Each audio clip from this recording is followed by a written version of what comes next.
Great. With that, it is 3:16, and I believe we have 6 board members on. And here comes Ms. Hunter as well. That'll make 7 of us. So that is enough for a quorum. Thank you all for jumping on with a moment's notice today. And Good Secretary, afternoon. Apologies for being late. we're just getting started. Thank you, Ms. Hunter.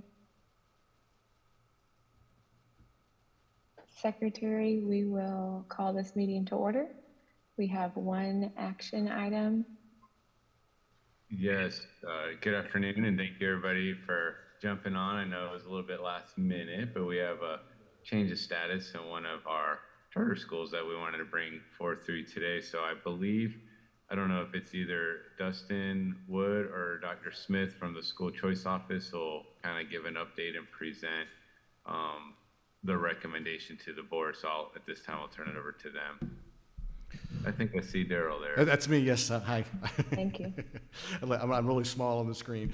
Welcome, everybody. Again, thank you for taking some time out of your afternoon to help us with this particular presentation. It's Daryl Smith, Department of Education. As Secretary Oliva alluded to, we have a change in status of one of our charters.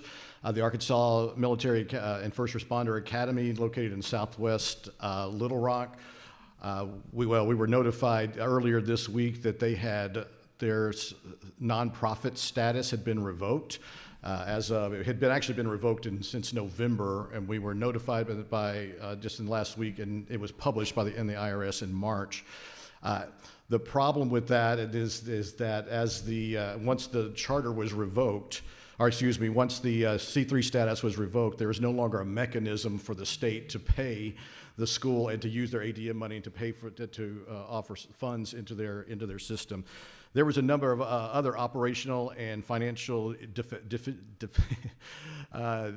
deficiencies with the Arkansas Military and First Responder Academy, and after much consideration and talking with their board, they had submitted a request early this morning, and I will read that for the record. It says, "Please accept this email." This is from their board chair.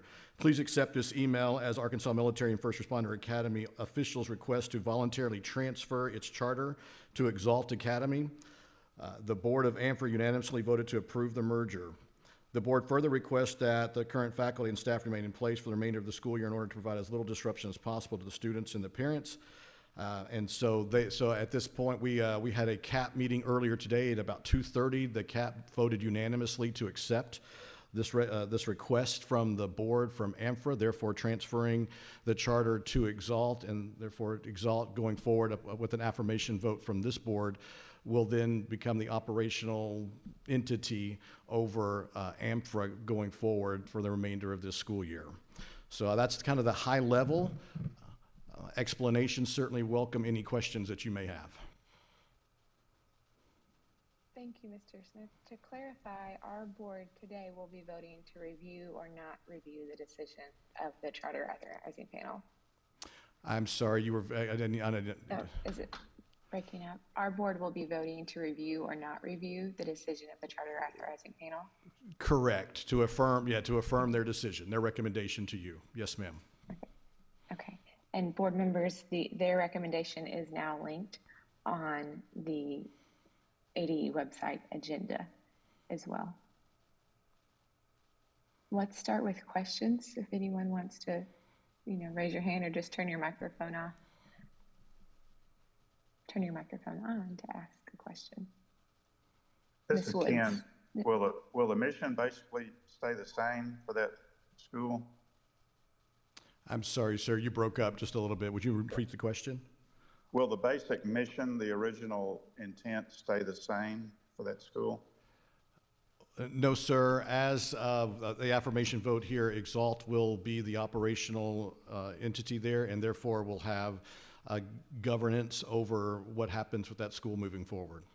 I do know that one of the things that they have agreed to as they were talking to the administration of AMFRA is that they will continue to have a JROTC program. While it will not be a military academy as it exists today, there will be a JROTC program as part of the CTE offerings.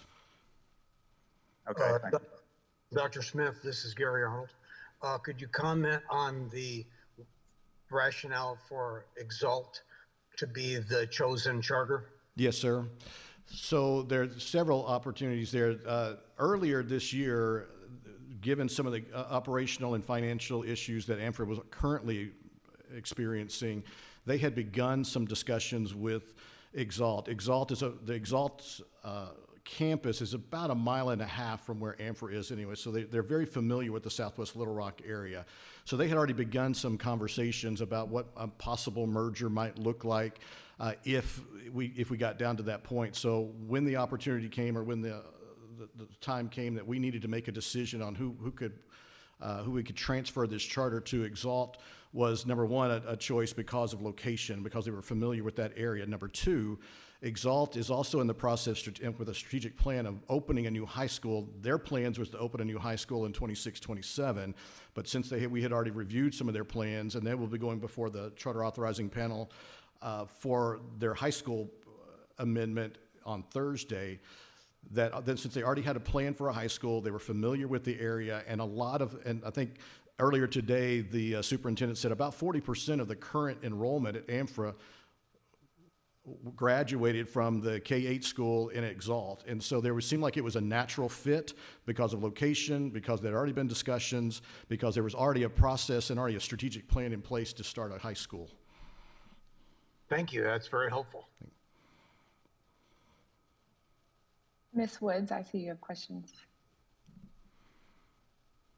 I was also trying to figure out how to raise my hand on Zoom. Can you hear me, Dr. Smith? Yes, ma'am. Thank you.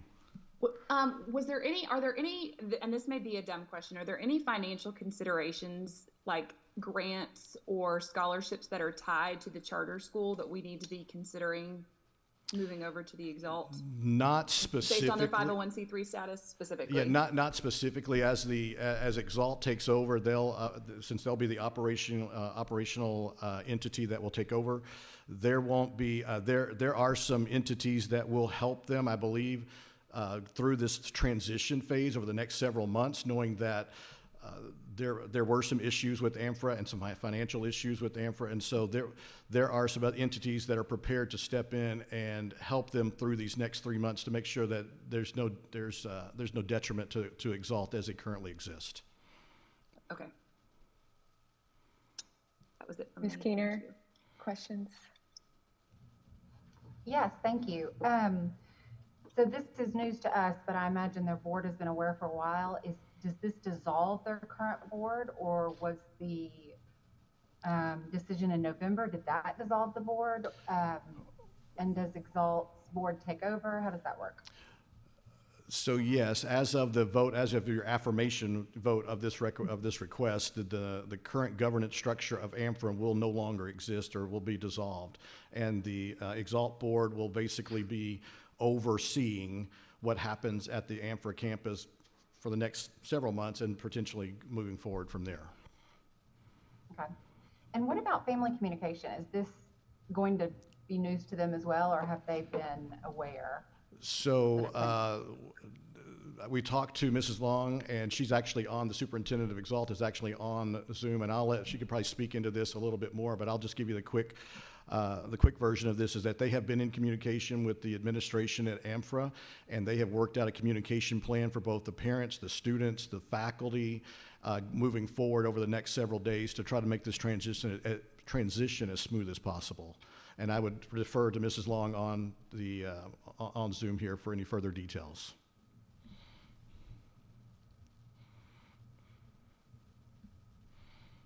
Do you want to share any more, Ms. Long? Yes, ma'am. To my knowledge, communication with families has not happened prior to this. However, we did meet with the AMFRA leadership today, and as Mr. Smith said, we have an entire plan moving forward to make sure that there's one-on-one meetings, town hall meetings, staff meetings, and then one-on-one staff meetings to make sure that every staff member and every student knows that the full intention of Exalt is to honor the integrity of what they signed up for, making sure that there is a nice military track, JROTC track pathway in addition to other pathways to expand enrollment for the school, and make sure staff members know that they're going to be supported, that they're going to be compensated on time, and that there won't be any lapse in any of their coverages. That's great. Thank you. And you may have even answered my next question about enrollment. I understand, like you say, they signed up understanding one thing. I was concerned this may lead to a mass exodus, and I wanted to be sure that there was a plan in place to help that transition. So it sounds like you've got it covered. Thank you. Thank you. Other board members' questions? Mr. Smith? Oh, Ms. Rollins, you go ahead.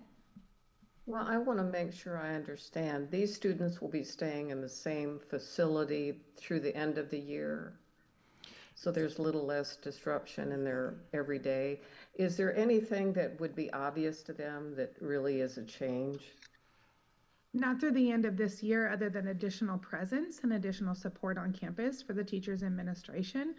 All of the teachers will remain same teachers educating the children, same leadership, and then our leadership in addition to their leadership, kind of working to make sure that the model is merged appropriately. What's working really well, we want to keep. What people have chosen and the students want, because it is a school of choice, we want to keep. And then what additional offerings we'll be bringing forward to expand enrollment. So as far as day-to-day from now till the end of the school year, there will be very little to no change. Okay. Mr. Smith, are you the contact then? Will you be helping them with this transition? Yes, ma'am. What will you be doing? So we'll while we don't have any direct tell them what to do or not to do, we will make sure that number one, that it's happening in the least disruptive manner possible, because certainly we want to make sure that the remainder of the school year for the AMFRA students goes well. We'd like to see this transition go as smoothly as possible, so it will be in constant contact with Ms. Long and making sure that all the pieces are there, that they've got a good plan together to execute, and that it is the least disruptive plan possible for the current students at that school. I guess I'm a little concerned that the parents really had no heads up on this, and are you in the testing season right now? Is this gonna? Yeah, the testing window I think just opened today, if I'm correct, so that again, that won't disrupt the students at all. Again, most of the students, for the most part, won't even know that there's been a change other than the announcements that we're making as far as their day-to-day life and as far as what's happening in the school from a day-to-day perspective. What will change, obviously, is the administration, how they're going to begin to operate the school as they begin to look forward, and so starting to share the vision for what the school will be moving forward into 25-26. But there will be very little disruption for this particular school year. Okay, thank you for that. I appreciate your reassurance. Thank you. Ms. Hunter, questions? Yes, so AMFRA goes through 12th grade, is that correct? They are high school only, 9-12, yes, ma'am. So they have some graduating seniors, so those graduates will graduate from where? Well, they actually don't have any graduating seniors. This is only their second year in existence, so I believe they go up to 10th grade. They started in 9th, and I believe they have some 9th and 10th graders. They do have a few 11th graders because of their enrollment shortfall, that they did enroll some 11th graders, but they don't have any seniors. Okay, all right. Well, that answers then my second question. So I think that's actually good, a good situation. Mm-hmm. Thank you. Mr. Smith, I would like to ask about the finances. Will any debts incurred by AMFRA translate to Exalt, and how does that process work? I think at this time I'd like to call up our legal counsel, Daniel Schultz, to kind of answer that question. We were addressing that earlier, and I think he actually probably has a better prepared statement for that.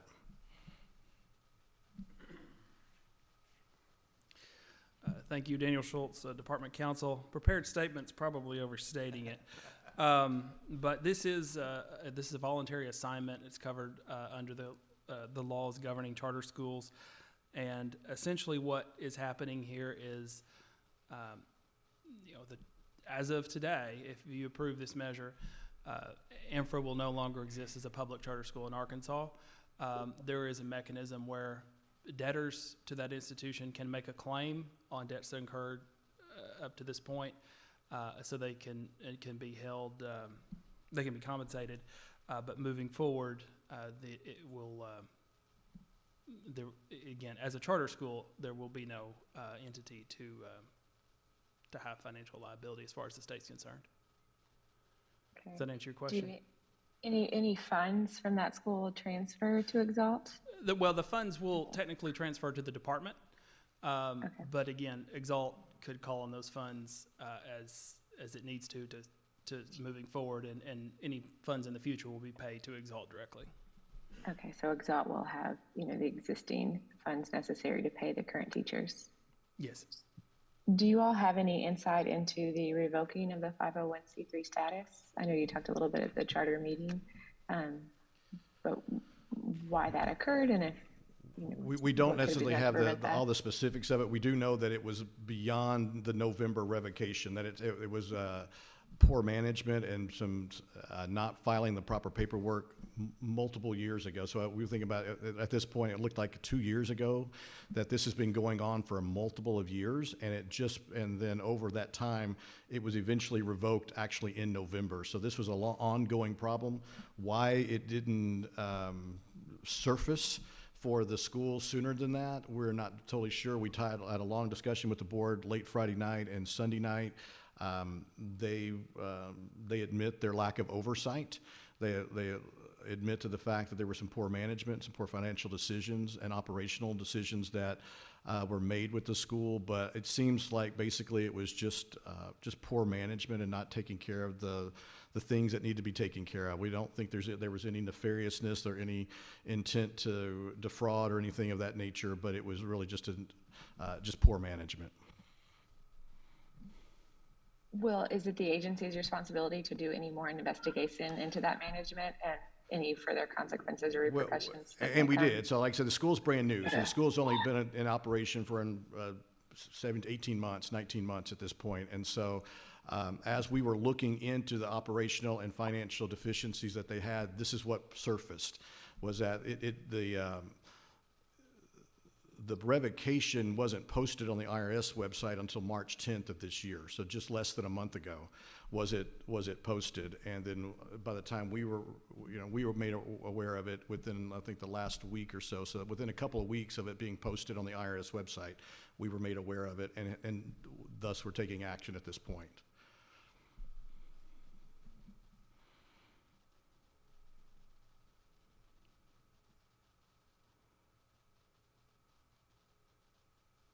Other board members' questions?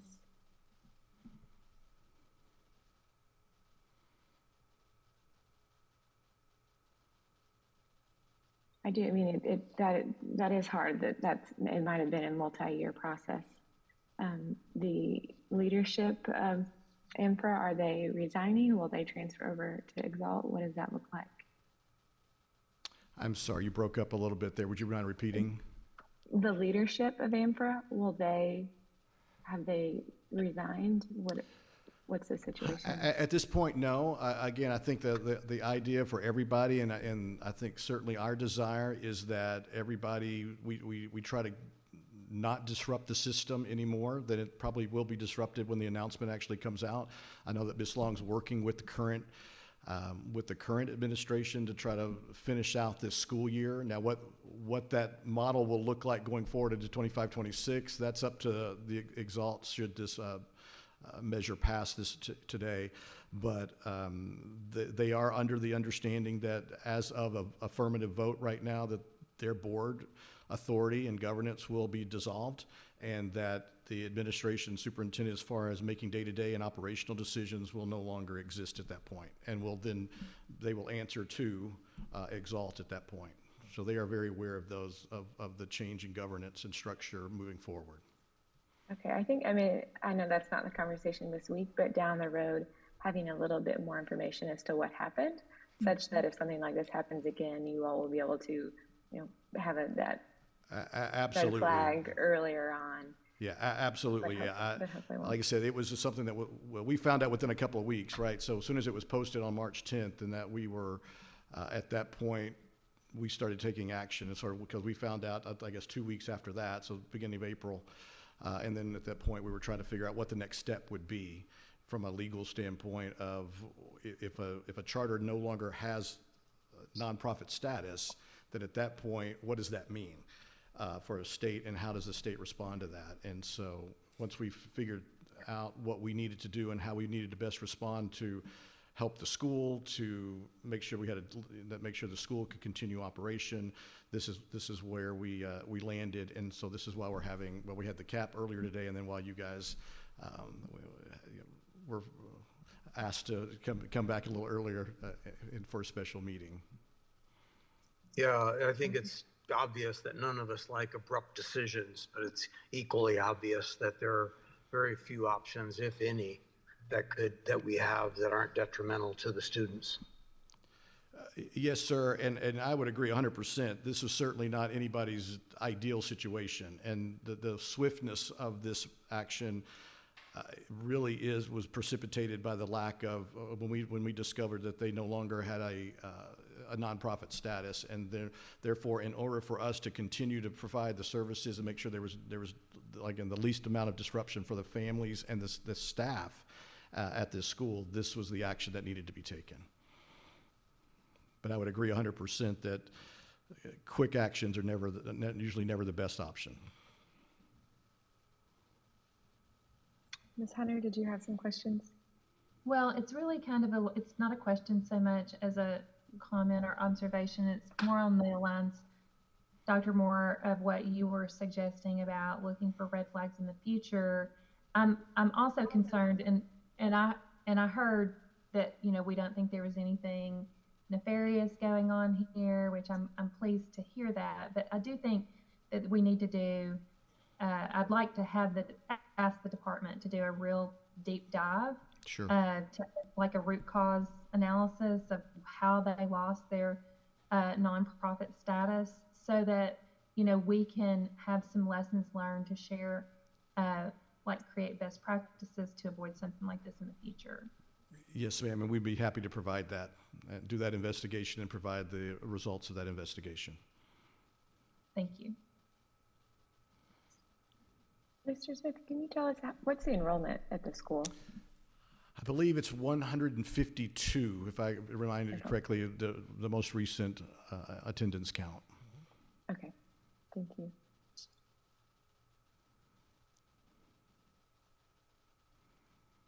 Just for my colleagues on the board, I've actually done quite a few 501c3 filings as of late, and the IRS website is very, very behind on getting stuff posted. So this timeline actually tracks. I mean, I've got stuff that we filed back in November that still hasn't even been posted, yet we've gotten the approval for the 501c3 stuff, not for charter schools, but just in general. So it wouldn't surprise me if it was revoked in November and then it just got posted in March.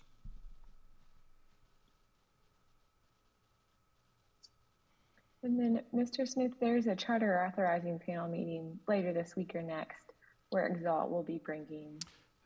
The charter meeting meets on Thursday. It's this Thursday, and Exalt will be submitting to amend their current charter to add a high school to their current charter. Okay. Ms. Long, do you mind to speak a little bit towards what that will look like now that you are looking to take on this high school first? Yes, ma'am. Fast track, right? So we've been planning this high school for a while now. It's been a big demand from our current K-8. Many of our students, after they leave, have been asking us to create a high school, but we were waiting to create a high school until the opportunity was perfect, and we felt like the K-8 space, we had really mastered it and doing a really good job before we decided to move ahead. So after surveying families, working with the community, and knowing the community, we created a pathway that includes opportunities for accelerated coursework and college AP courses, but then also some CTE offerings as well, specifically CTE offerings that our families have recommended. Interestingly enough, one of the, I think, number 2 recommended CT offering was nursing. If you go back to the original AMFRA first responder application, nursing was one of their large pathways as well. So we think it's a really nice merge between kind of what we're wanting and then what they're offering. There are some other things in their charter, their original charter, like an extended school year, extended school day, and different things that actually align up really well to what we currently do right now. So over the next few weeks, as we end the school year, we'll be meeting with the AMFRA team, their teachers, AMFRA families. We start those series of meetings actually today, and then move forward, but really do a course analysis between what courses they're currently offering, what courses and pathways they currently offer, and what ones that our families are wanting, and then create a plan that is the best of both worlds for all people. So just different opportunities. And then also by expanding the military pathway, we'll draw in more students and then be able to increase enrollment. I know enrollment has been a really big struggle. I think actually Commissioner Smith said 153. I think they're actually down a little bit even from that now. So I think just expanding course offerings to be able to draw in more variety of students so that it can be financially sustainable as well. Thank you, Ms. Wong. It's a big ask for you all to take on a school with, I don't know, 6, 8 weeks left in the school year. So I know I can express appreciation for you all doing that. Do you feel that in doing this, you'll be able to, make the school your own within reason in the next school year? Will you be able to set your leadership and move forward? I really appreciate you asking that question. And when I was first asked, although open-minded, I was worried a little bit about that. And then I walked into the school and around 40% of the children attending that school were my children from Exalt. And so then I was like, oh, I must do this because it's my children and it's their success. And I care about, what they're doing and how successful they are in high school. So I'm really fortunate to be able to have the relationships with the children as well as their families. So I think that it's going to be a smoother transition than a different type of merger. Mm-hmm. That's great. Thank you. Board members, additional questions or comments? Just one last question. We've talked about the enrollment size. What is the size of the faculty and staff supporting everything at AFRA?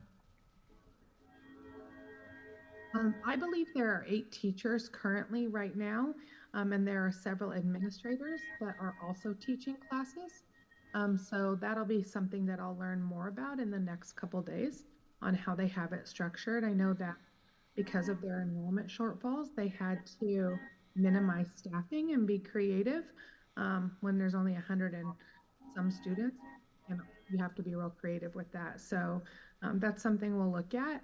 I am fortunate that we have several staff members at our K-8 that are high school certified. So hopefully we can, combine efforts and make sure it's really strong. Thank you.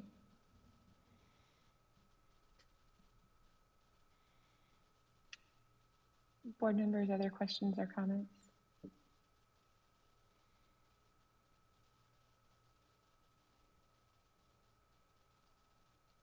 Okay, so at this time, Mr. Smith, anything else from your agency? No, ma'am. Thank you. Okay, so we will, without further questions or comments, the motion would be to accept or deny the recommendation. I thought it was moved. Is that correct? To review or not review? To review or not review. Okay, that's sorry. Thank you. I just didn't clarify. It's review or not review. If it is reviewed, then it would come at the next scheduled board meeting to review it. To not review it means we accept the recommendation of the charter authorizing panel. That's not confusing at all, is it? Yeah. I confused it more because I got confused for a minute. I will move to not review. I'll put forth that motion. I'll second. I'm also asking. Dr. Smith to provide an update in the future kind of on what happened based on their investigation. Thank you, I'll Ms. second Woods. that. You're ready for chairmanship. So a motion by Ms. Woods not to review, which means that we are would be accepting the recommendation of the Charter Authorizing Panel. There's a second by Ms. Hunter. Any questions or comments before we take a vote? Okay, all in favor say aye. Aye. Aye. Any opposed? Okay, hearing no opposition, the motion passes. Ms. Woods, thank you for saying that. I do think that it would be helpful at some point in the future to hear a update on how things are going. Ms. Long, we wish you all the very best and truly appreciate you stepping up in this time. I think it would be beneficial also longer term to hear some of the sort of understanding that the agencies come to as to what's happened to get to this point. Absolutely. Thank you. Okay. With that, is there anything else from the agency? No, ma'am. Thank you. Thank you. Y'all have a good rest of the day. Bye. We will be adjourned. Thank you all. Thank you. Bye. Bye.